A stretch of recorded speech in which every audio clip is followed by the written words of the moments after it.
So, welcome everybody. I know people are busy and probably still transitioning from holiday mode back to work. My name's Guy Diamond. I'm excited to be here to announce the opening of the new ABFT International Training Institute with Suzanne Levy as the leader of our pack here. We are now a private company trying to continue to do dissemination and implementation of ABFT around the world. So we're very excited.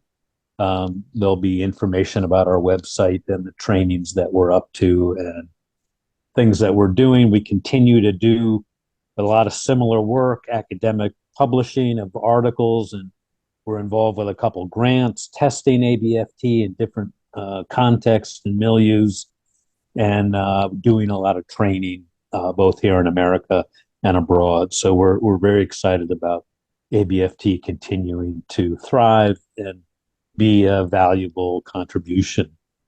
Today, we are very excited because Patricia who is a world expert on working with blended families, has been working with us for about a year, thinking about how her model of working with blended families kind of could be mapped onto some of the ABFT scaffold, and already paralleled a lot of things she's thinking about and doing, and gave her some structure and directionality to what she's doing. So we're very excited about the collaboration. And today she's going to talk about her work and how it fits in with an ABFT framework. And a couple of colleagues here from Europe will be talking about their experience, and I'll allow Barbara to introduce them. So without more ado, I'm going to turn it over to Barbara, really a great international trainer and writer. And Barbara, let you introduce us to your work. Hi, everybody. My name is Barbara Laverson. I'm a clinical psychologist, and I've been working together with Patricia quite some time. And I'm from Belgium, I should mention. And I'm excited to be here. I would like to introduce my colleague, Tara Santens, how it's pronounced in Dutch. We've been working parallel for quite some time, and the past year we've been doing some Zoom work and some live work on exchanging our models. Also with Leen van Vliebergen, Leen in Dutch. We've been doing same kind of exchange, which is very exciting. But maybe if there's anything you would like to add on a personal note for your being here, please do so. No? Please, Patricia, take the floor. It's Go yours. ahead, Patricia. Okay, so here is what we're going to do today. This webinar is, as Guy has said, part of an ongoing exchange between the ABFT folks and the step family folks, and we've learned a lot from each other. But for most of our time, I will be sharing what we know about step families with a primary focus on challenges for kids in step families. And then Tara and Leen and Barbara will take some time, Tara and Leen, to talk about, as Guy said, how they have integrated this step family information into their ABFT work, and vice versa for Barbara, how she has used the ABFT model in her step family work. And then we'll open for questions. Oh, the first time I make my slides go, they don't go. Oh, this happens to me. Sorry, this slide is supposed to be moving, but I'll keep talking. We have a step family with a child as the, hold on while I try to, there we go.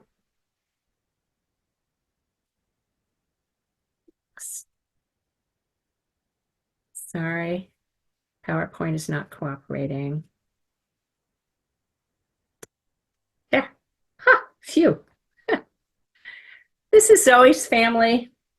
12-year-old Zoe has been referred by her dad at the urging of her school counselor. Dad says Zoe is cutting herself and she's skipping school and she's not being part of the family, and she needs help adjusting. And stepmom says Zoe is rude and disrespectful, that she's failing in school and nobody's doing anything about it. And Zoe's school counselor says she's extremely depressed and she's not able to pay attention in school. So one of the first things we have to notice in order to be helpful for Zoe is that she lives in a step family, not a first-time family. And step family, because step families are fundamentally different from first partner families. So to help Zoe, we'll need to know what some of the major challenges to attachment and intimate relationships are in step families. And we'll need to know what works to meet these challenges because it's often different from a first-time family. The good news is that we have over 4 decades of research and clinical practice that tell us a lot about what it takes to make a healthy step family. But the problem is very few step family members have this information. And even bigger problem, very few therapists ever get this training. And that's a problem because look at the numbers. In the US, it's 1 out of 3 kids under 18. In other countries, it's often somewhat lower, but it's substantial. So I'm thrilled to be here. I'm thankful to ABFT to have this opportunity to put this information in the hands of so many of you. And I'm somewhere between passionate and desperate to get information about step families into the hands of people who can use them. So please feel free to copy any of the handouts as long as my name stays on them. Pass them around. So let's start with how step families are different. In a first-time family, this couple has time together to build some trust and make some attachment. And they have time alone together to develop some ways of doing things together. And in a first-time family, the child enters the adult couple's already established relationship, and really important for our story, hardwired for attachment to both parents and vice versa. And second child enters this ever-growing network of attachment and shared ways of doing things, also hardwired for attachment to both parents and vice versa.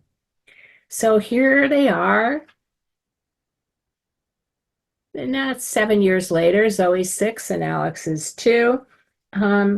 If things have gone well, thousands of things no longer need discussion, and children feel free to reach to the adults for help, and the adults feel free to reach to each other. But what happens if there's a split? In a divorce, kids become part of 2 single-parent families. So skipping ahead, here's what Zoe's family looks like just before he starts dating Sophie. And you can see that Sophie enters as an outsider to all of this already established system. The hardwired attachments are between parents and kids, as are the shared understandings about how we do things. They are not in the couple, and they are not between the step parent and his or her step kids. This structure creates 5 major challenges. Kids struggle with losses and loyalty binds and change, and often the adults don't get it. Insider-outsider positions are intense, especially in the adult step couple, and the structure keeps them stuck. And parenting and step-parenting are different, and both are important for kids. And the family has to build a new family culture while respecting pre-existing cultures that people are pretty attached to. And ex-spouses, another parent outside the household, is a permanent part of every step family. Blended family is the language most of us use here in the United States. I use it all the time. I never correct people, but I do put quotes around it, you might have noticed, just to remind us all that it really captures more the wish than the reality of this family structure. So step families come in a lot of different forms. In Zoe's family, only one adult brings kids. In this family, both adults bring kids. And you might notice it's a lesbian couple. Currently, most families headed by LGBTQ couples are step families. The age of coming out is dropping, although that may change in the United States with everything that's happening here, but has been dropping. And we are going to see a lot more first-time families like Tina's. Currently, though, most LGBTQ couples in families are step families because most LGBTQ folks have their kids in a heterosexual cisgender relationship and then come out. That term remarried families is a term that's used often for these families, except that families, including step families, are increasingly headed by cohabiting unmarried couples. So remarried doesn't fit anymore. And what about when a parent has died? We're seeing a lot more of this with COVID than we used to. It's the same structure, and sometimes it's even a harder transition for kids, but we'll talk more about that later. If you are working with adults, this webinar is kid-focused, but if you are working with adults, you're seeing a lot of step families like this. Divorce rates have dropped. In the United States, they're at a 40-year low, except over age 50, where they have doubled. And these gray recouplers, the fantasy is, it's just you and me, the dog's dead, the kid's out of the house, it's just you and me. But here's the reality. And these folks find themselves pretty stunned to be facing a lot of the same challenges that younger step families do, with the added intensity of decades of relationships and generations of relationships. So back to step family forms. The couple may be living apart together, LA2T, living in two separate households in a committed, loving relationship. The LAT rate triples over 50, by the way, and it can be very helpful, especially with really vulnerable kids for whom transitions are difficult. Bipolar, a kid who's bipolar, who's ADHD, who's on the spectrum, may find those transitions awfully difficult, and it may work much better for the couple to live apart. Harder on the couple, better for the kids often. All of these families have in common that at least one parent-child relationship precedes the adult relationship. That's what makes these 5 challenges. I use a 3-level clinical model to help step families with these channels. Psychoeducation, sharing what's normal, what works and what doesn't. And I just want to say, providing corrective information always risks shaming and then breaks our alliance with our clients.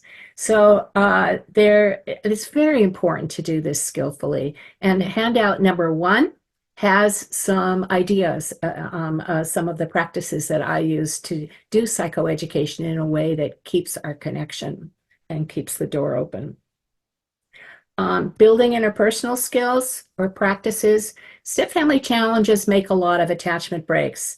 Helping step family members to reach for each other rather than shutting down or clobbering each other is often a very important part of work in step families. ABFT concentrates on the parent-child relationship.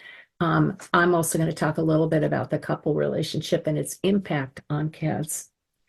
And last but not least, this intrapsychic family of origin level. With step family challenges, I like to describe this level with something I call Papernow's bruise theory of feelings.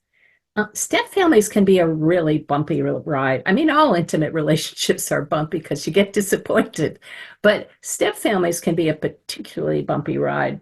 And so knowing what's normal and getting some help reaching for each other can be incredibly soothing. But the image that I use is, if I bump my arm in a place where the flesh is healthy, it hurts. If there's already a bruise there, it hurts a whole different way. And if there's a deep bruise, you only have to touch it, and you're going to get a trauma response, fight, flight, freeze. So here's the map that I use, 5 challenges and 3 levels of clinical work. That is different from the ABFT map, which is structured around 5 different tasks. And as both Guy and Barbara said, we've been working to figure out how to integrate these 2 maps together. So today I'm going to give you a brief overview of these 5 challenges.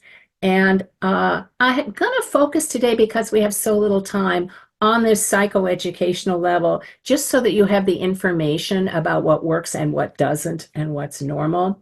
I will touch on the other 2 levels, which are also extremely important. We just don't have time today. Along the way, I will point out some what I call easy wrong turns for both step family members and therapists. And I just want to say that I'm a step family expert, not an ABFT expert. So I'm going to be making some guesses as I go along about where some of this content might fit in the ABFT model. And then we'll turn to the ABFT folks to articulate that more.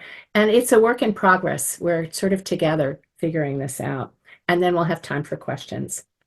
So if you have printed out the main handout, I will be giving you page numbers as we go along. And I just want you to know the handout has a lot more detail often than what I'm able to include here, because I had to cut some out. So I'm barely going to touch the surface today. Here are my books. Unfortunately, they are still some of the only evidence-based resources for step family members, and Surviving and Thriving, which I wrote for both step family members and clinicians, is one of the only clinical books about step families in the last few decades, which is nuts. And it's been translated into Dutch by Barbara and her colleague Peter. So it is available in Dutch. And the other book is the Step Family Handbook. That one starts earlier at dating, and it's written in a much more breezy style. It has no clinical work in it. Surviving and Thriving has a lot of clinical work in it, and the research is all in the endnotes. Step Family Handbook has no clinical work in it, and, although it's clinically informed, and cites no research. And for people who don't like to read, I have a kid with language-based learning disabilities, so I'm very aware that reading is tough for some people. For people who don't like to read, my website has a lot of videos on it. Some of them are quite short. There's an hour-long one that a lot of people like, and it has podcasts and radio interviews, some of which are maybe a half an hour. And both of these books are on audio tape. So let's dig in. First challenge. Children struggle with losses and loyalty binds and too much change too fast.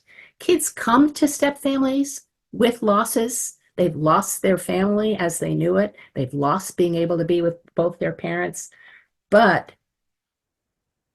study after study is finding that when adults recouple, kids lose time and attention with their parents.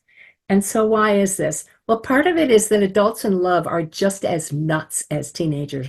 They text while they're doing homework. They text at dinner, and it really feels awful to kids. And the other thing is that once the step parent starts hanging around a lot, Zoe, when we have her alone in task 2 of ABFT, Zoe says, you know, it used to be just us. Now she's here all the time. I feel like I've lost my dad. And as you'll see, she has. Step parents also make loyalty binds for kids. For Zoe and Alex, if I care about my stepmother, I'm disloyal to my mom. Loyalty binds do happen even when ex-spouses are cooperative and friendly, but if ex-spouses are supportive of each other, they soften over time. If the adults, however, keep bad-mouthing and undermining each other, this is what happens. It's just awful for kids. And in fact, when mom is upset and threatened by Carl's new relationship with Sophie, she confides in Zoe and says some nasty things about Sophie. And when this is happening, Zoe sometimes can't even look at Sophie without feeling she's betraying her mom. Alex is in less of a loyalty bind. He's going to be available to Sophie earlier. Change. The research tells us that for many kids, the adjustment to a step family is harder and takes longer than the adjustment to divorce. And as the pace of and amount of change goes up, children's well-being goes down. But the adults are thrilled, and they're understandably so eager to move forward, but they often move much, much, much too quickly for kids. And so we may want to help Zoe make a timeline. And in fact, when we do, we learn that right after Dad introduced Sophie, Sophie was suddenly there all the time. And 3 months later, she had moved in. This pace probably felt great for the adults, but it left Zoe reeling with nobody to reach for. Really important that age and gender seem to make a big difference. We've had several decades of studies about this, and it keeps coming up the same way. Step families are easier for kids under 8. They tend to be easier for boys than girls. They are especially hard for adolescents, and especially hard for early adolescent girls, just the age that Zoe is. So, what works? This is a quote from Barbara. When this challenge goes well, parents remain attuned and responsive to their kids' experience. Kids feel they can reach to their parent for regulating comfort and understanding. But here's a wonderful quote from The Little Prince. Grown-ups never understand anything for themselves. It is tiresome for children to be always and forever explaining things to them. So here's some, I'm going to be saying to Carl and Sophie, I think I can help you understand what's happening here. Some of this might be hard to hear, but the good news is if you can understand, you really can help. And on this psychoeducational level, one of the really concrete things that help is to carve out regular, reliable parent-child time without the step parent. That language of blending implies that spending time all together is gonna fix all this.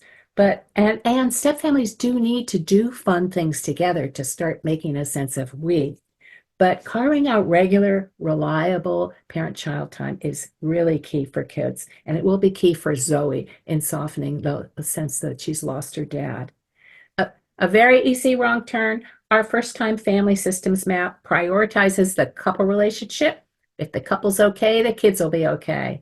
But in step families, really important to carve out both parent-child time and couple time. So it's both and, not either or. And as we'll see, step-parent, step-child time is also important. So more on the psychoed level, we often have to help adults slow down, but we want to do it without shaming. So I'm going to say, finding a new love is so wonderful. Of course you'd want to move forward.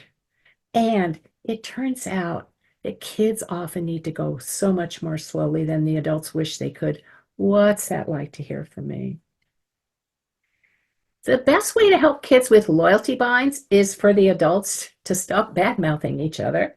When loyalty binds are not too strong, there's something called a loyalty bind talk. It's on page 6 in your main handout that can sometimes help. The nub for Carl might be your mom's place in your heart and your place in your mom's heart is permanent, like the sun, like the mountains. I chose Sophie, not you. I hope you come to care about her, but even if you do, it will be a different place in your heart. Anybody can do a loyalty bind talk, either parent, grandparent, step-parent, neighbor, teacher, rabbi. A loyalty bind talk will make more difference to Alex, whose loyalty bind is not as intense, and less difference to Zoe, whose loyalty bind is much, much tighter. Zoe, by the way, will need more one-to-one time with her dad and less family time than Alex will. On this interpersonal level, this is Alan Sroufe. Secure attachment is one of the most powerful predictors of healthy, focused, confident, self-regulating children. This is the core of ABFT. It's why I love it so much. But we do often have to help step couples get that the best medicine for struggling kids is a parent who gets it.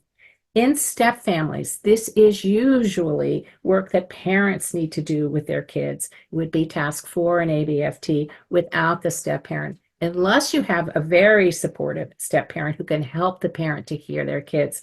But most step parents can't sit still for, I hate her. Meanwhile, we're coaching step parents to focus on just getting to know their step kids. And as we'll see, focusing more on connection than correction. On this family of origin work, ABFT does beautiful work helping parents to unpack the impact of their own history on their own attachment history on their parenting. Step parents may have a slightly different task here. We'll see as we go along. Second challenge.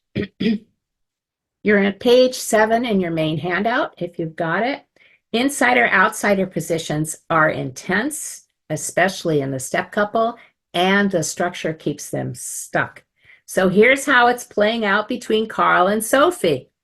Sophie says, when your kids are here, I'm invisible. It's like I don't exist. Carl says, well, what do you expect? They're my kids.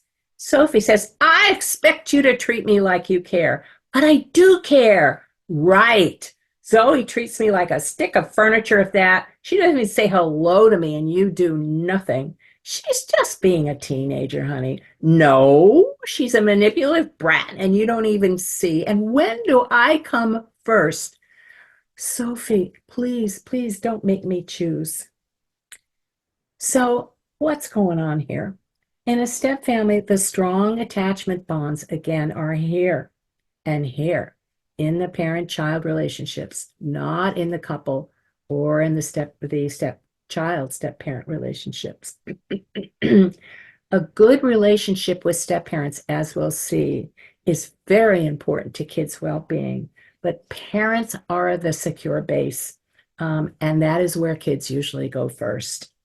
So if I'm Carl and one of you is Sophie, you finally got a moment with me and we're talking, you have my full attention. And meanwhile, Zoe's on the bus and it's a good day and she's just made the soccer team and she's very excited. And Zoe bursts in and she's excited and she wants to share her news with her daddy, not with that intruder. And she bursts in the door saying, Daddy, Daddy, Daddy. Now what do? I'm a good parent. I turn to my kid. In a step family, to turn to my kid, I have to turn away from my partner and vice versa. This happens over and over and over again in step families. And now add that Zoe's losses and her loyalty bind make her especially distancing with Sophie. So in step families, whenever a child is present, step parents are more likely to be a stuck outsider. Even as kids talk about at the dinner table about what happened today, they talk to their parent often, not to their step parent. And parents are more insiders. Outsiders often feel invisible. They feel rejected. You heard stepmom Sophie say, when your kids are here, it's like I don't exist. That is the howl of a stuck outsider. Stephen Porges, who is a neurobiologist, says we are neuroceptively wired, meaning just under awareness, we are wired to expect people close to us to turn towards us. And when you turn your back on me, it's very upsetting. But in step families, for parents to care for their kids, they have to turn their backs on the step parent and vice versa. Parents in a step family are stuck insiders. If I turn to my child, my sweetie's unhappy. If I turn to my kids, if I turn to my sweetie, I have to turn my back on my kids. So imagine if Carl had kept talking to Sophie and hadn't turned to Zoe when she was so excited coming home off the bus. And you heard Carl say, Don't make me choose. That is the cry of a stuck insider. Stuck insider parents often feel anxious and defensive. And so when step parents reach for them, especially the way Sophie does, she tends to clobber. You saw Carl get really defensive, and which leaves them both feeling very alone and more stuck.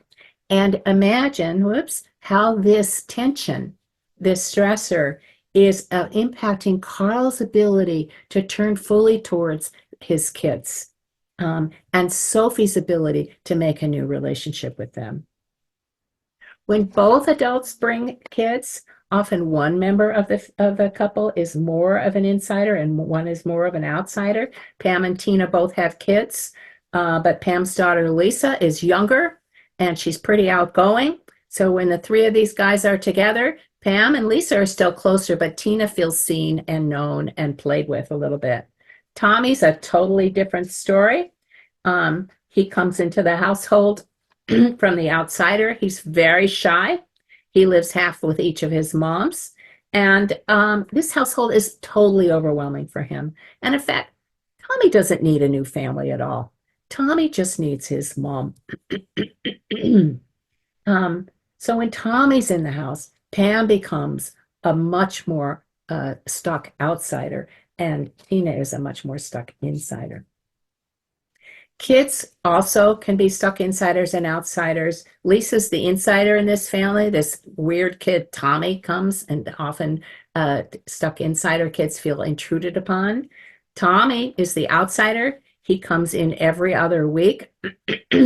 Outsider kids often feel, I don't belong. This isn't my home. And what parents often want to do is say, this is your home. This is your family. And what these kids need, of course, is, wow, sounds tough. Tell me more. That sounds hard. Plus, by the way, Tommy has to share his mom with Lisa, who has much more time with his mom. So these are things that we're going to need to help Tommy voice if Tommy were the client. So how to help? This insider-outsider challenge is a huge stressor for step couples, and it leaks onto kids. Just naming and normalizing that it's the structure that makes these very intense feelings and giving language to them can lift a huge load of shame and blame. So we're saying to Carl and Sophie, it's not that you don't love each other. It's because you live in a different kind of family. Can I tell you more? In ABFT, I assume this would probably be a task 3. So back to one-to-one time. Again, important for step families to spend time together doing fun things. And the structure puts the attachment needs of the couple, the parent-child relationship, and the step-parent-stepchild relationship in competition with each other. So in addition to doing fun things together, really important to carve out one-to-one time for each relationship. We've talked about parent-child. Couple needs time alone together where a step parent can feel she's got the full attention of her partner, and a partner can turn fully towards her without feeling torn. And as we'll see in a moment, step parents and step children need time alone together because every time the parent is present, that stronger relationship pushes the step parent out, and one-to-one time gives step parents a way to build a new relationship. Just a bit on this level for couples with this insider-outsider challenge. Interesting research. Successful step couples and struggling step couples face the same challenges. Successful step couples have better interpersonal skills. When this challenge goes poorly, parents feel more and more torn and become less and less available to their kids. Step parents get more and more unhappy about kids and become less and less able to form a new positive relationship. Easing this insider-outsider tension will be really key in freeing Carl to turn towards his daughter and freeing Sophie to begin to get to know her stepkids. In my experience, that psychoeducational level of normalizing and validating this experience can really make a huge difference. However, because the feelings are so intense, we really often have to help step couples reach for each other instead of avoid each other or clobber each other. So that's about all I'm going to say about that today. On May 17th, I have a full day workshop. The contact information, it's the very end of your handout, and I will share a lot more about working on this level with step couples. Meanwhile, page 9 in your main handout and handouts 1, 2, and 6 have some more about this. Whoops. On this intrapsychic level, for step parents, we're focusing on healing old attachment bruises that may be being hit by their outsider position and their kids' rejection, their stepkids' rejection. And for parents, old bruising that's making them not able to bear, or that's making it more unbearable when they can't please the people they care about. And of course, we're working to make the feelings less blinding. The feelings will still be there. It's how to make them less blinding. And again, there's huge relief in getting that the very real impact of the structure, that it's not that we're failing at something. But if reactivity remains high or low, that's when I turn to this level. And again, much more about this one, working on this level with this challenge in that day-long workshop. Just a bit about family therapy with step families. It's critical for therapists to think systemically, to keep all the challenges that the structure makes for all of the players in your heart and in your mind. However, step families are often told to go get family therapy. Putting a whole step family in the room makes all that competition between the subsystems, and oftentimes it's quite tense. It really is hard to do any work, and sometimes it can even be destructive. So I always say, think systemically, work in subsystems. And again, it's part of why I'm in love with ABFT. It's beautiful subsystem work. Often in step families, you're working with the couple and you're working with the parent-child in parallel. That's exactly tasks 2, 3, and 4 in ABFT. I don't do intimate step-parent, stepchild work until step-parents can hear their stepkids' pain, which sometimes is a long way down the road. Once there is secure attachment in the couple and in the parent-child relationship, then you can put the whole family together. That might be task 5 in ABFT. I have to think that through. So bottom of page 10 are some more caveats about making referrals with step family for both couple and individual work, but I'm going to skip on now. I just want you to know a little bit about SMART steps. This is a very effective, research-validated, very research-validated psychoed and skills program for step families developed by the National Step Family Resource Center. I've included 2 of the handouts. Here's one of them. And you can see just how this handout might help Zoe put shape and form and language on her experience. My parents' decision brought many changes in my life. 1, check a few changes, 3, if many. What was the best? What's the hardest? How do I feel about these changes? And I think in ABFT, we would want to add it. And who do I reach for? Who do I talk to? And what makes it hard for me to reach for or talk to them? To me, the handouts are worth the cost of the curriculum, but it's a beautifully designed curriculum, very, very clear about exactly how to run each session. Okay, third challenge. We're in page 11 in your main handout. Parenting and step-parenting are usually pretty different, and they're both important. This cool little chart frames the challenge. You have a handout with just this chart that you can use either in telehealth or handing out to people. It says that parenting goes from warm to cold and firm to permissive, making 4 parenting styles. Okay, now I want you to flip to page 12 in your main handout. This challenge can be such a big stressor for step couples and therefore for kids. And both therapists and step family members so often go off-road with this, awry with this challenge. I'm going to start with psychoeducation about what works and what doesn't for this challenge. So first, we've already said this, parenting and step parenting are different. Parents need to practice authoritative parenting. That's that upper left corner up here. Kids do best on every measure imaginable when parents lead with empathy and warmth and calmly set realistic limits. Step parents naturally expect and are expected to step into discipline.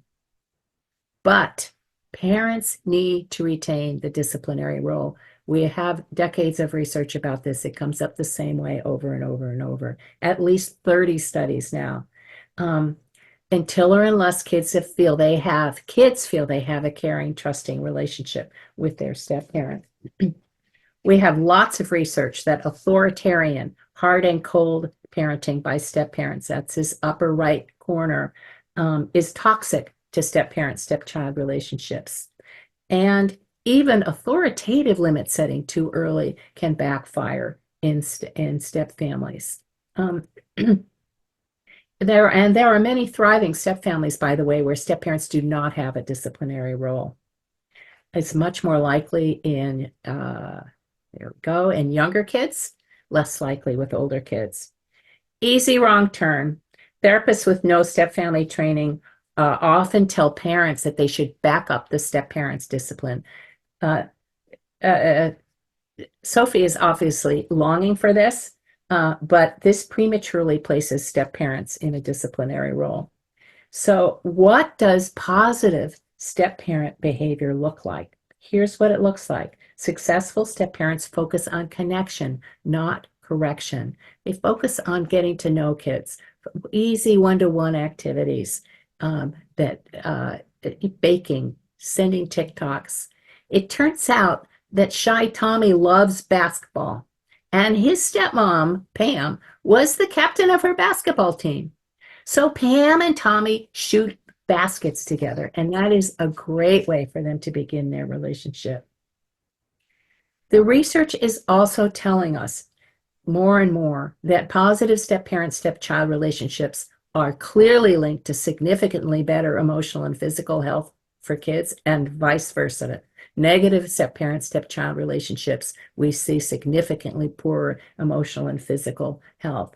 So what does a successful step-parent role look like? We actually have some research about this that's quite interesting from quite large sample.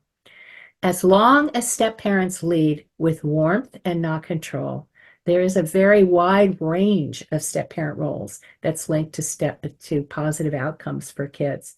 Here are 3 different positive patterns. One is more parent-like. Step-parents are very involved emotionally and physically with their kids. Another is step-parents are primarily focused on helping with academics and school. And another, the researchers call casually connected. It's warm, but very casual, not particularly intimate. This whole range is linked to high well-being for kids. And that casually connected one is the kids have above average self-esteem. Negative outcomes, authoritarian, critical step-parent, stepchild behavior, and very distant, cold step-parents. So now that we have a clearer idea of what works, I want you to skip back to page 11 in your main handout. And I want to look at what makes it hard for step couples to do this. First of all, I've now taught all over the world, step parents everywhere want more limits and boundaries with their step kids, and parents everywhere want more love and understanding for their kids. The research is that first-time couples and step couples have the same amount of conflict. They fight over the 2 same things, but first-time couples fight more about money. Step couples fight more about kids. So here's how this sounds between Sophie and Kara.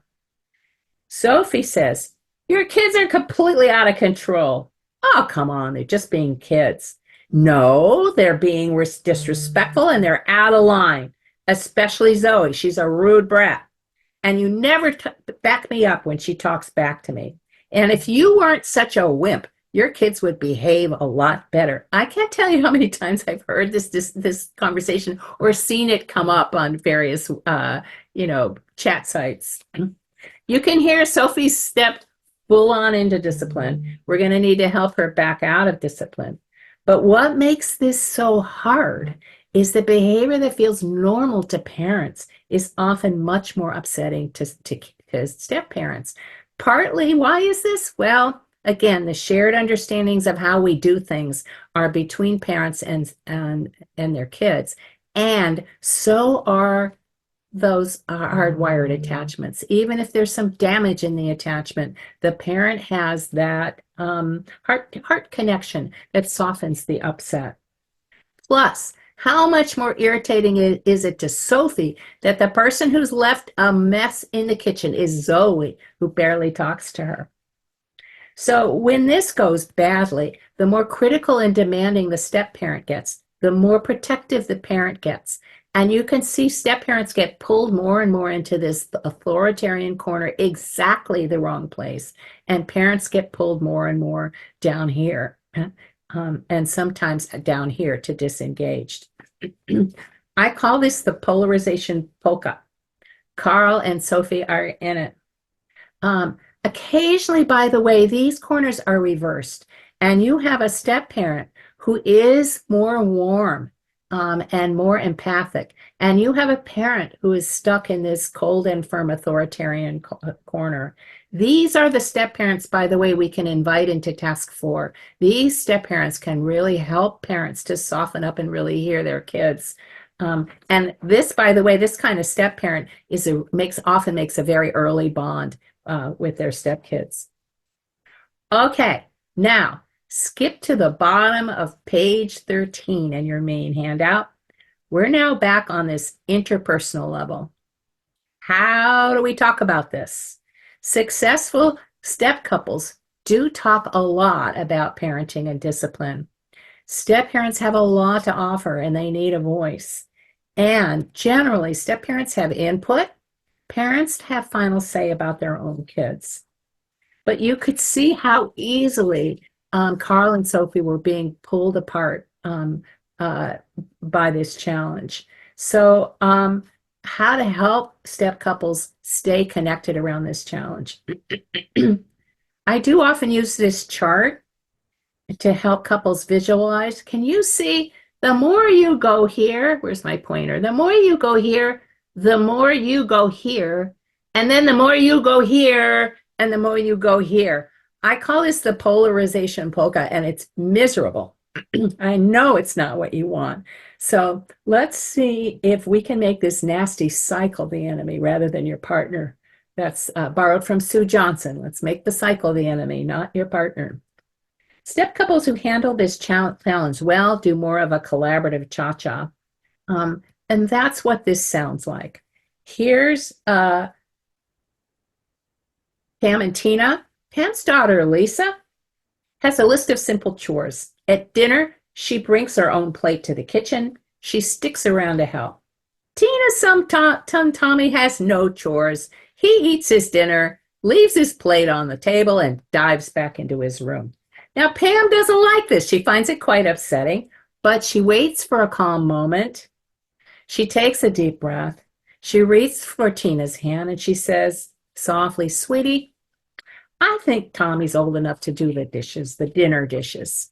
What do you think?" And Tina says, oh, he's so overwhelmed. I hate to ask another thing of him. I'm afraid he'll stop coming over. Now, Pam is bummed, and she sits quietly for a moment. But then she takes another breath, and she says, "I know, this house is a lot for him, but I still think we could ask a little more of him." And they talk a little more and have another cup of coffee. And finally, Tina says, "How about we just start by asking him to clear the table?" And Pam says, "Deal." And it is Tina, the mom, who will communicate this to Tommy and follow through on it, not the stepmom. And as you can see, stepmom pulled mom up to a little more firmness, and mom pulled stepmom over to a little more understanding. After conversations like this, how much more available will Tina and Pam be to Tommy than Carl and Sophie are to Zoe and Alex? So this is a list of skills from handout number 1. You can notice that Pam used the first 3. She got calm first, she stayed soft and tender, and she made positive requests.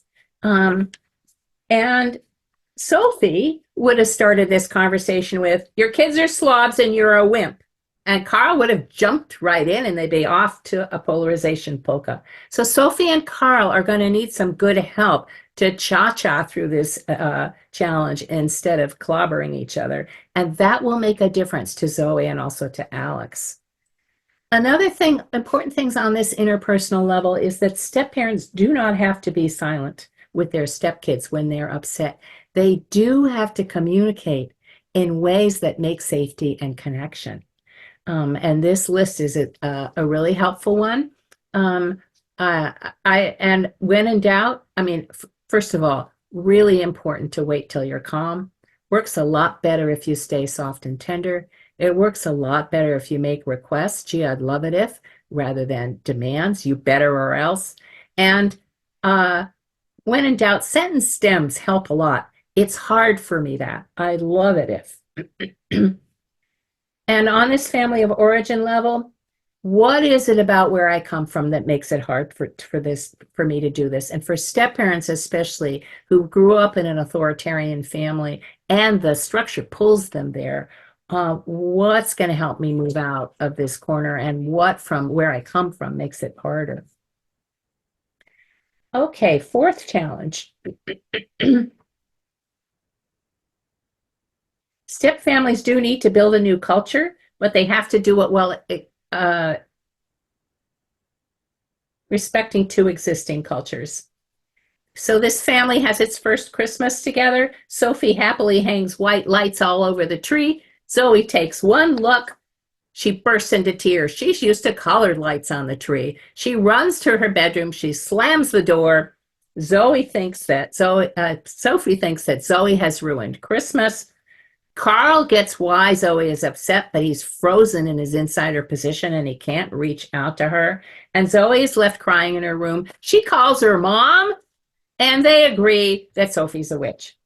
Now, if this had gone well, maybe Carl pulls Sophie into the pantry and gives her a hug. It turns out that step couple physical contact is really hard for kids, but important. He maybe gives Sophie a hug, and he goes to hold Zoe while she wails, I wanted color lights. Who would ever put white lights on a tree? And he doesn't say, oh, it's not so bad. And maybe even he's had a little step family education. He says, oh, so many changes, sweetie, so many changes. And he holds her while she howls. And when she's finally calm, maybe all of them sit down at the kitchen table over cocoa, and maybe they share stories about Christmases when they grew up, and for the kids, the Christmases that were familiar to them. Step families have to purposefully share these stories. So some concrete things that help with this challenge. I like to change the metaphor. Becoming a step family is a lot less like blending blueberries and strawberries and making a smoothie. It's a lot more like bringing Japanese and Italians together and saying, make a family. So there's a lot of what I call learning by goofing, but it's a hard way to learn, and it makes attachment breaks. So helping everyone to keep reaching for each other is often a big challenge. Okay, I'm going to skip a couple of things here. And we are going to go on to our fifth challenge. We're on the middle of page 16. Ex-spouses, dead or alive, are a permanent part of step families. There is another parent. The strongest predictor of poor well-being in kids isn't divorce. It's single-parent families or single-parent families or step families. It is conflict between the adults, along with poor parenting. So keeping this relationship, this ex-spouse relationship, low conflict is really important for the kids. Even moderate tension in parental relationships can impact kids' attention, their academics, and their immune systems. So I'm just going to skip forward a little bit.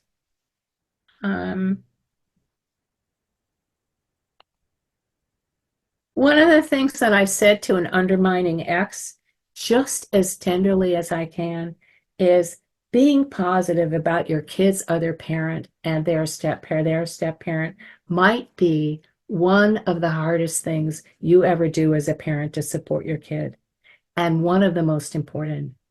How can I help?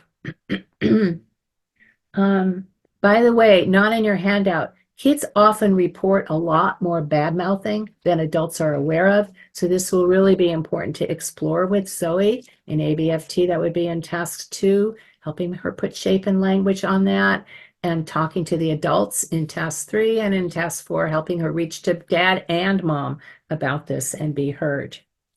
So I'm going to skip again ahead. Helping step couples to navigate really different belief systems without tightening loyalty binds is really important these days in the US, and I assume in other places as well. We often have to help step couples to do this without tightening loyalty binds. And you have a story on what page is it on? Page 18, about a colleague who pulled this off. I'm going to let you read it so that I can make time for my colleagues to go. But I do want to talk a little bit about when a parent has died. Again, we're seeing more of this since COVID. In my experience, the death of a parent makes a harder adjustment for kids. Step parents often expect to replace the parent. Kids don't want a replacement. They want helps and support for grieving and remembering their missing parent. Step couples are often eager to move on, but we often have to help adults get that grief isn't something you get over. It's something you live with. There's a wonderful interview with Pauline Boss, B-O-S-S, in your references about this. Just lovely. It's nice and short also. Sometimes the loyalty bind is tighter. If I care about my step parent, I will lose a little scrap I've got of my parent. And for some kids, the fear of yet another loss makes it hard to reach out. So kids need the adults to hold the missing parent as part of the family. Birthdays and holidays, they need parents to tune in, and step parents, that somebody's missing. And how can we have them here? This is a great book. The title says it all. It's one of the few really good trade books. Okay, we are going to skip to page 20. Pages 19 and 20 have some things to look for when a kid is struggling. But I want a little bit of time I have for you to see what this family looks like when they're meeting their challenges. So here's Zoe's new family. The stronger bonds and the shared ground are in parent-child relationships. Carl is so busy trying to make his new family work. He's not very tuned into his kids' struggles. And Zoe is quite alone in her pain. Alex isn't doing too badly, and he's somewhat available to Sophie. But Zoe's strong loyalty bind with her mom makes her very distant with Sophie. Sophie's arrival has created some anxiety for Julia. That has upped the tension between Carl and Julia and has tightened Zoe's loyalty binds. Sophie is clobbering Carl with her outsider upset, and Carl is as defensive as can be. And this chronic tension is pulling Carl away from his daughter and making it hard for Sophie to be very interested in her stepkids. Sophie has stepped into authoritarian discipline, and it's going very badly. And the couple is stuck in a terrible, polarizing fights about discipline. So Zoe has neither a responsive, authoritative parent nor a friendly stepmom. So here they are, 7 years down the road, with some hard work and some good help from you. Sophie has moved out of limit setting. Carl has stepped up to provide much more empathic, responsive parenting to his kids, along with some better limit setting. He's still much closer to his kids than Sophie. That's normal. Mavis Heatherton calls that ownness. But the relationship between Sophie and Alex is strong and getting stronger. Attachment in the adult step couple is now strong. And they've learned to reach for each other. The couple is a lot more of a team. They still have differences over parenting, but they can joke about it and talk about it. And there is a sense of we-ness in the couple and in the family. With some coaching, Carl and Sophie have worked to reassure the kid's mother and they now have a much more cooperative relationship. This has loosened Zoe's loyalty bind. She remains more distant than her brother, but she has a friendly relationship with Sophie. She's now in college. Her dad and mom go to Parents' Day, but recently Zoe traveled to Zoe's college town on business, and the two of them spent the day together and had a really good time. Both of them reported.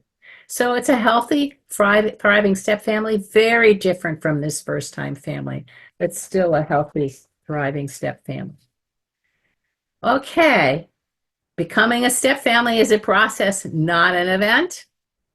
Here are my two books. The contact for a day-long webinar is at the end of your handout. And now I'd really like to turn this over to my ABFT colleagues and Barbara. Take it away. Thank you so much, Patricia. Good evening, everyone. Yeah, good evening, everyone. So now Lynn, Barbara, and I will share some experiences with how the exchange between the ABFT group and the step family group inspired our clinical work. I will start off. I am Tara Santens. I'm a clinical educational psychologist, and I'm the training director of the ABFT Belgium Training Center at the KU Leuven. 10 years ago, I had this great opportunity to delve into the world of ABFT during a research day at Guy and Suzanne's ABFT lab in Philly. And this experience has shaped my professional life ever since.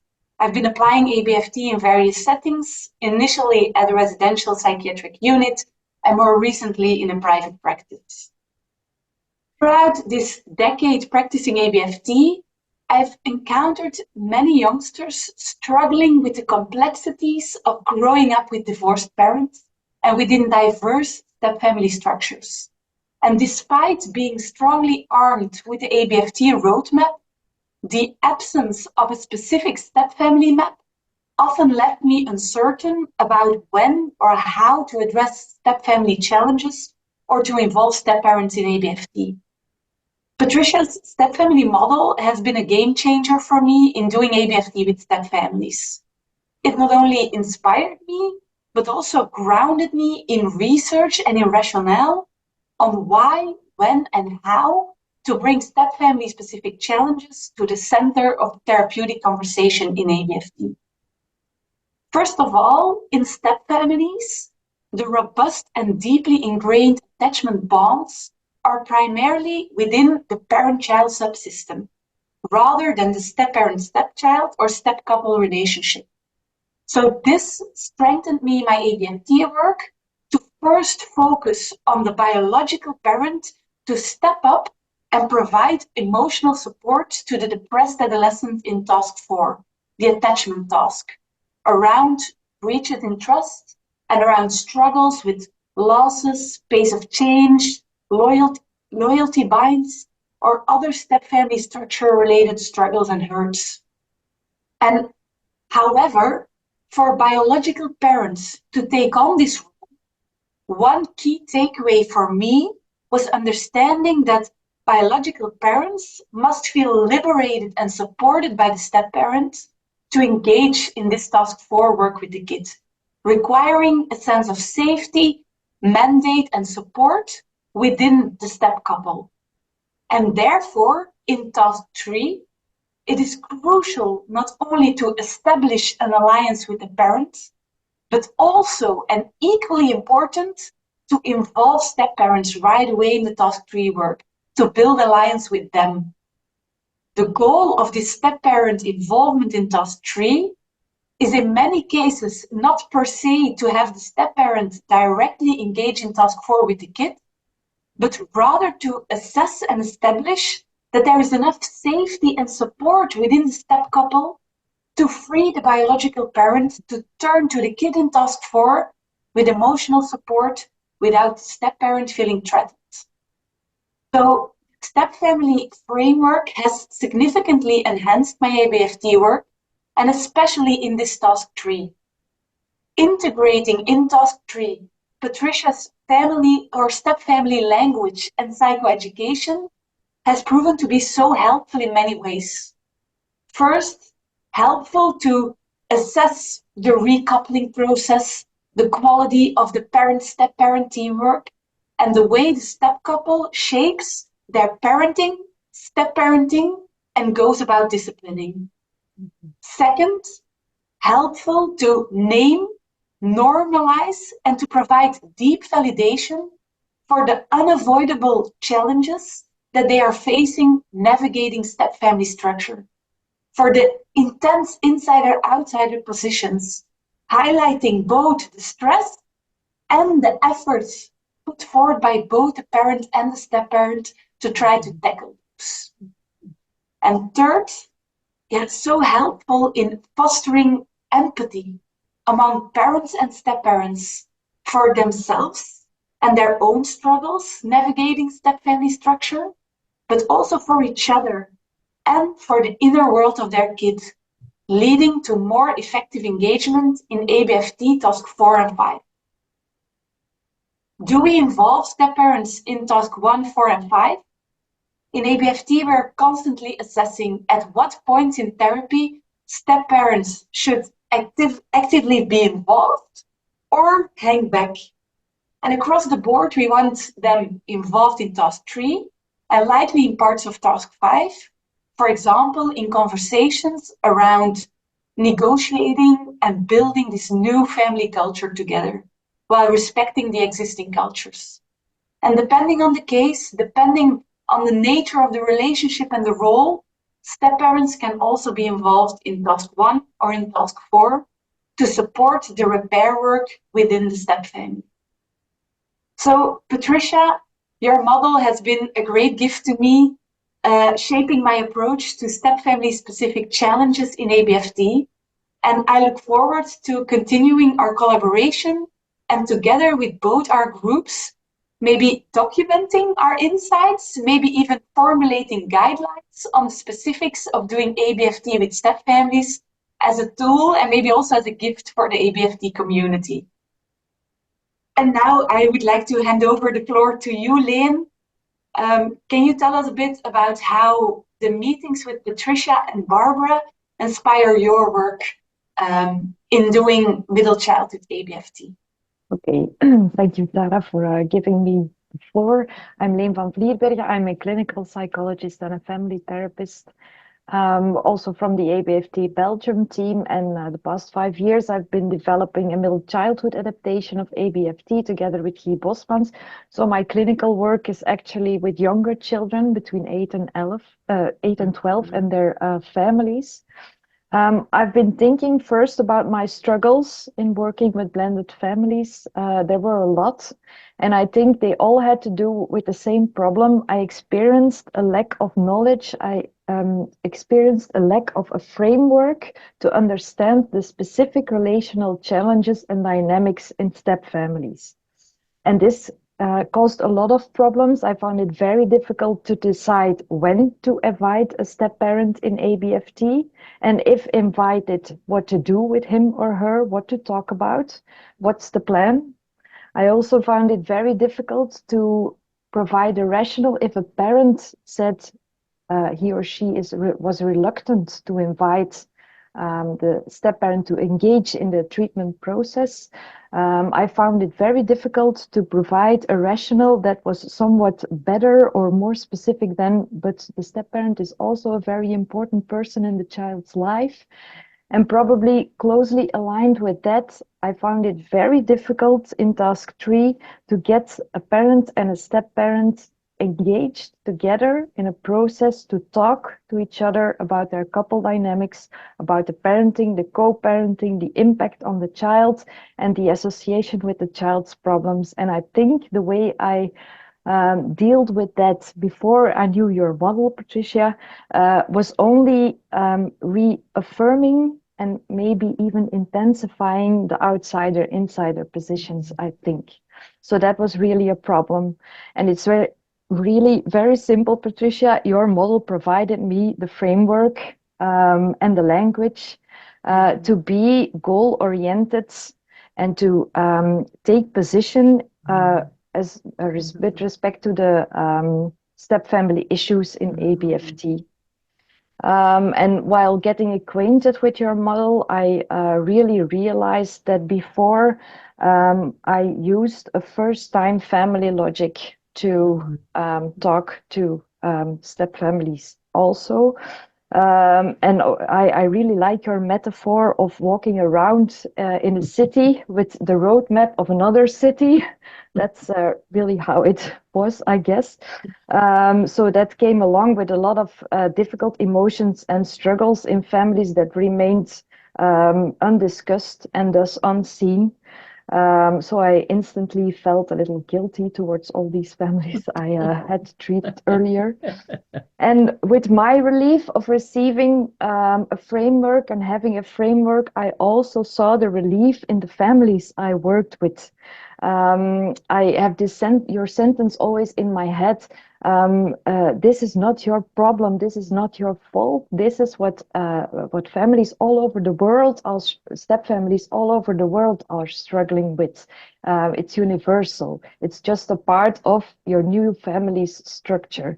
And also the concepts of the stuck insider and the stuck outsider, they are extremely helpful. People feel understood. You can see it. And therefore, it's just a very rewarding way of working with people also. Further, for me, I really understand now how parenting and step parenting and co-parenting and step co-parenting are totally different things. I like the way you stress the importance of the work in subsystems, but not only in the therapy room, but also at home. Investing quality time in diets, parent-child, step-parent-child, and then the couple. Your model also confirmed my gut feeling that step parents stepping into discipline too early has very adverse effects. And I think that's the rule rather than the exception in the families we meet. And finally, and I think most importantly, and also Tara said it helped me to focus mainly and firstly on the parent-child attachment relationship and simultaneously engage the step parent already in task 3, and they're doing all I can to get the step parent in a position of supporting the parent-child attachment work, and also with the perspective that if someone in the family is a requesting party for that step-parent-child attachment work can take place also in a later stage of treatment. So these are the most important things I wanted to share, and I will give the floor to Barbara now, and she will share something about how ABFT inspired her step family work. Hello, I work as Patricia is also doing. I'm a family therapist working with mainly step families, and I think the first important transition I've made in my clinical work is to work in subsystems. I was trained as a family therapist working with the entire family, and it doesn't seem to work that well in step families, as Patricia pointed out earlier. So that was maybe the first change that I made in my work. And secondly, focusing more on building a connection and some holding within the couple diet on the one hand, and focusing on regaining or repairing the attachment in the parent-child diet. And as Lean said, in understanding what families are struggling with, a part of the language that we share with the ABFT is that we believe that relationships are important for healing, and that this healing work can be done if we have some understanding of what's going on, and more specifically in a step family, that a part of the challenges are because this structure is a step family structure. So this understanding has helped me on the one hand to work and support the both dyads. And when we shared our work, I think the most key point I got from the ABFT crew is that I more actively work with the parent-child diet, that I more invite parents together with their children without the step parent being present, or having done some parallel work with the couple in order for the parent to do the parent-child work. Like both Tara and Lean said, in order for the parent to turn and be fully in the room and hear what the child is struggling with, we have to do some work with the couple as well to for the parent to feel held and understood in the insider part, and the step parent to feel fully understood and held in the outsider part. Also, an important piece is tracking the timeline, like Patricia said in the beginning, having a good sense of what has been so tough after divorce or after losing a parent for the child, and having the parent do some supporting work in hearing what this suffering is about, and the pace of change is the language of reaching and trying to find the parent when you need time, attention, and a good talk has really been inspiring for me in our exchange with the ABFT colleagues. So I'm very much looking forward to some kind of further conversation at least, but maybe some output of what we've been working on, and it's been very exciting, and I'm looking forward to continuing this exchange.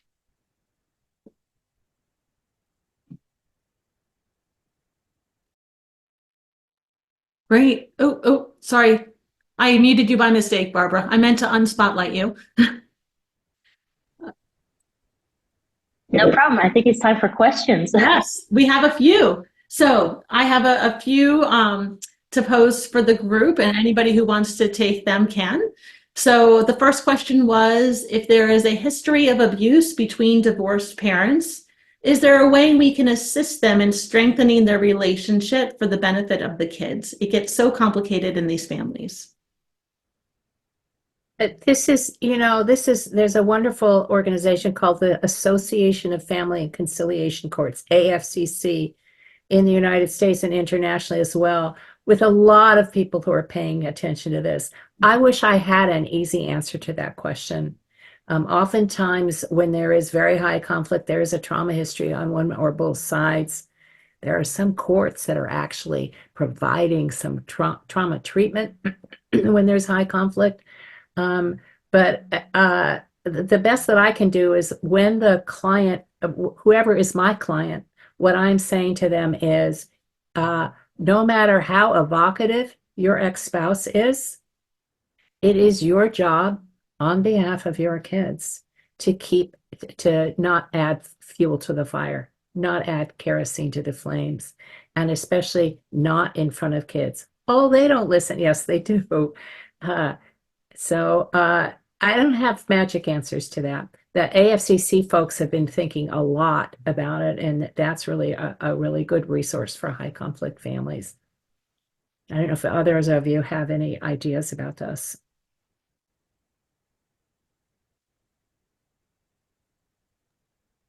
And the other piece is, I think the piece of work, and this is where ABFT can be so helpful, really important has to do with the child, to help the child voice and articulate the impact of the conflict on them. When the adults are in conflict, they don't pay very good attention to their kids, and they often leak.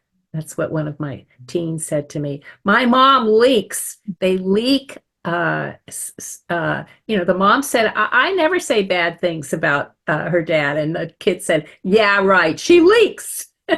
She'll just make, oh, well, we can't do that because your dad didn't give us money. But to really spend time with kids, helping them to put shape and form on what the experience has been like, and preparing adults in task 3 to hear it and to help kids tell parents, both mom and dad, in task 4. I'm interested to see if maybe that would soften the conflict. I don't know. And what I can say is actually, not to get too far into just the ABFT work, we actually just recently finished a study working with families of domestic violence. And so we are working on that, publishing that data. Both Ellie King and Brianna Brennan, who's on here, were both part of that study. Wonderful. Well. Yeah. Right. So I do have some more questions that came through. I think this is all very interesting, and I'm wondering if there's been any work around blended families and youth who have been adopted. This offers a whole other level of attachment challenges. Any resources to share? Yes. One of the things that I do say is that step family and adopted are different. The one major difference is that adopted kids come into a couple where both members of the couple have about the same amount of attachment.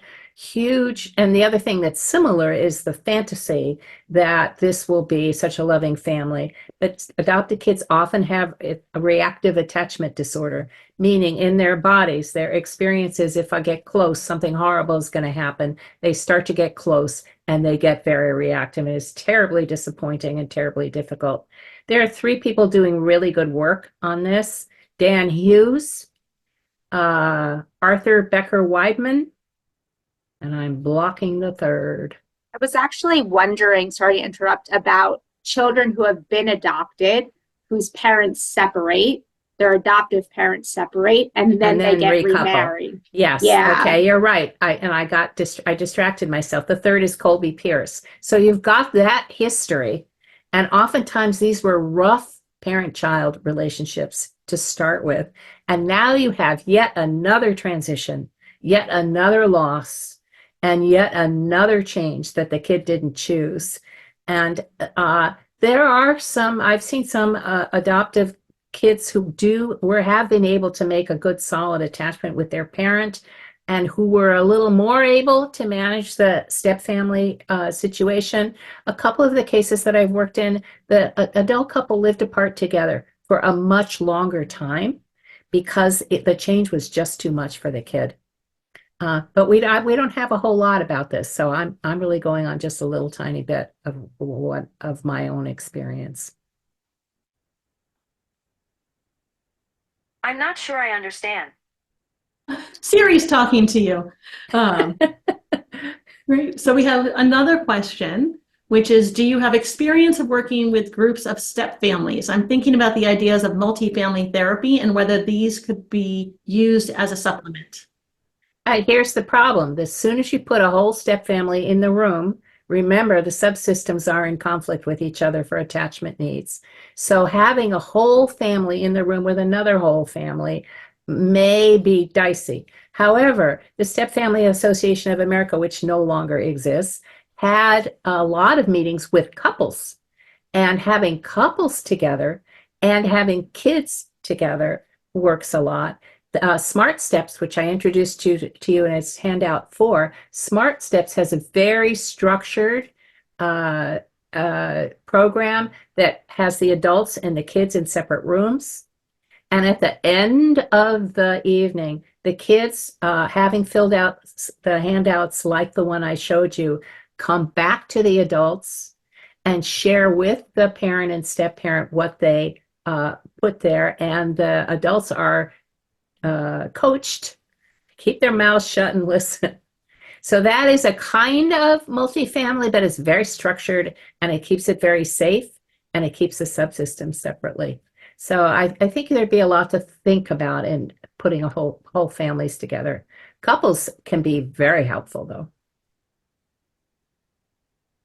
And kids, groups of kids. I've supervised a couple of people who are guidance counselor, put groups of kids together, and they took the handouts from Smart Steps and had the kids fill them out. And we were really helpful. Right. And then one more question that we have had come through. Can you share any insights on step families with a new child? Oh, important. There is some old research by Larry Ganong and Marilyn Coleman, some of the lead researchers in the field. They wrote a paper called, they did a study, it was called The Concrete Baby, meaning the new baby is supposed to cement the family together. And what they found was in about half of step families, that new child did cement everybody together, gave everybody one kid to love. In the other half of step families, it didn't. And what can often happen with a new child is the parent, first of all, the step parent feels in love with this new child because I call it a belly child. It's my biological kid in a way that they are not in love with their own stepchild. And for many step parents, that can really raise the guilt level if they're not aware that this is a normal, different experience. And for kids, I see my step parent in love with this new child. They're not in love with me that way. And then there's all the ordinary stuff. In a first-time family, there's a new child. Everybody's engaged with this new kid. And what am I, chopped meat? And especially kids who feel like they've lost their parent. And there's this parent gaga over a new kid that they now share with the other parent. With the step parent, sorry, who is the parent of this child. So I think it just needs to be navigated carefully. And helping people really listen into all that's happening and respond to kids.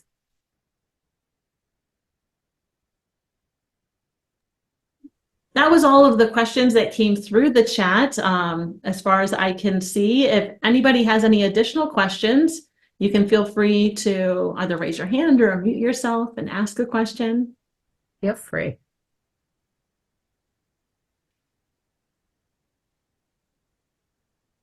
I don't know if the ABFT team has a little more to say about some of these things. I kind of jumped in and answered them all. But you guys may have some stuff to add.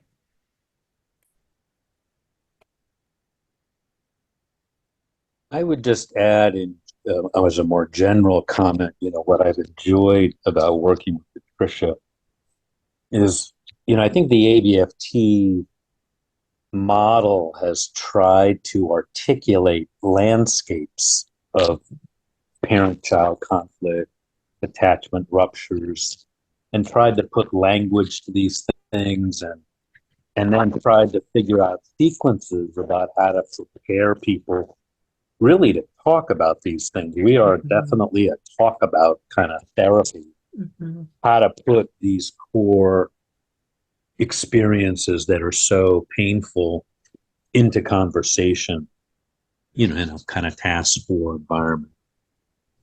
And I think Patricia's model has given us the language to be able to identify some of these processes and dynamics, inside or outside, or that just give language to be able to help families explain and understand what they're going through, and then talk about with each other how some of these dynamics push and pull on each other. And so it's just been a great kind of learning about the landscape, learning about a vocabulary that articulates what is so dynamic and challenging about working with these families, and how to bring that into conversation. Like Patricia says, it's for me about great, identify, articulate, explore. Now let's bring this into task force. Now let's bring this into conversation, help kids talk about loyalty lines, help kids talk about feeling lost and in the middle, and help parents, step parents talk about feeling as an outsider. It's really a belief in the conversation and the value of that. So it's just been great collaborating. And I just want to say the other side of it. I've been talking about working in subsystems practically since I started doing this, but I never had a model.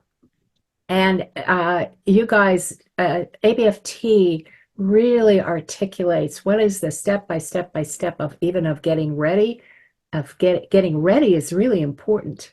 Yeah. And then how do you get ready step by step? What's the step by step of working in subsystems? And I really love that about ABFT, and been fascinated about how we put step parents into that. Yeah.